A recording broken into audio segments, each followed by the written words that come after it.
నమస్తే welcome to the view point. Tea cup ధరకు 2 లక్షల లాభం. ఇప్పటికే కోట్లలో దరఖాస్తులు. కేంద్ర ప్రభుత్వం దేశ ప్రజలకు బీమాను అందుబాటులోకి తెచ్చింది. ఈ పాలసీని సంవత్సరానికి కేవలం 436 రూపాయలు చెల్లించడం ద్వారా తీసుకోవచ్చు. పాలసీదారుడు మరణిస్తే కుటుంబానికి 2 లక్షల రూపాయల పరిహారం చెల్లించబడుతుంది. ఈ పాలసీ ఏమిటి?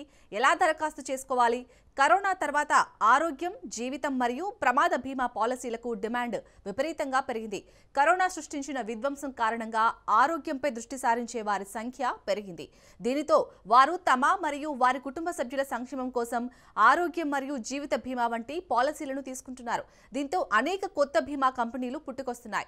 వీటితో పాటు కేంద్ర ప్రభుత్వం అనేక ఆరోగ్య బీమా పథకాలను కూడా తీసుకొచ్చింది.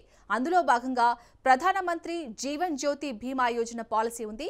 రోజుకు ₹2 కంటే తక్కువ ధరకు 2 లక్షల రూపాయల బీమాను అందిస్తుంది.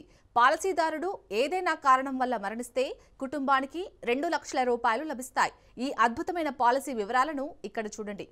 భారతదేశంలో నివసించే ప్రతి ఒక్కరూ దీనికి అర్హులు. వయసు 18 నుండి 50 సంవత్సరాల మధ్య ఉండాలి.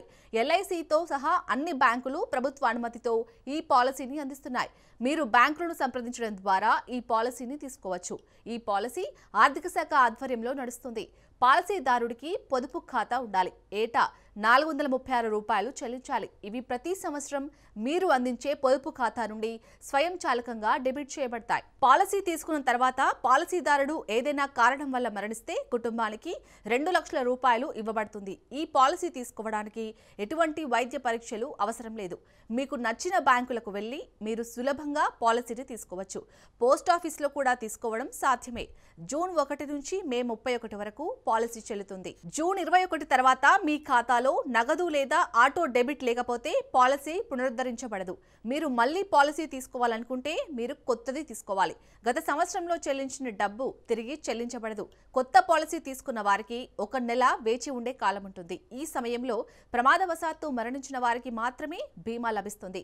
ఇప్పటి వరకు 23.36 కోట్ల మంది ఈ పాలసీ కింద నమోదు చేసుకున్నారు. 9,19,896 మందికి క్లెయిమ్స్ పరిష్కరించబడ్డాయి. దీని ద్వారా పాలసీదారుల కుటుంబ సభ్యులకు 18.397 కోట్లు అందించబడ్డాయి. ఇందులో 10.66 కోట్ల మంది మహిళా లబ్ధిదారులు ఉన్నారు.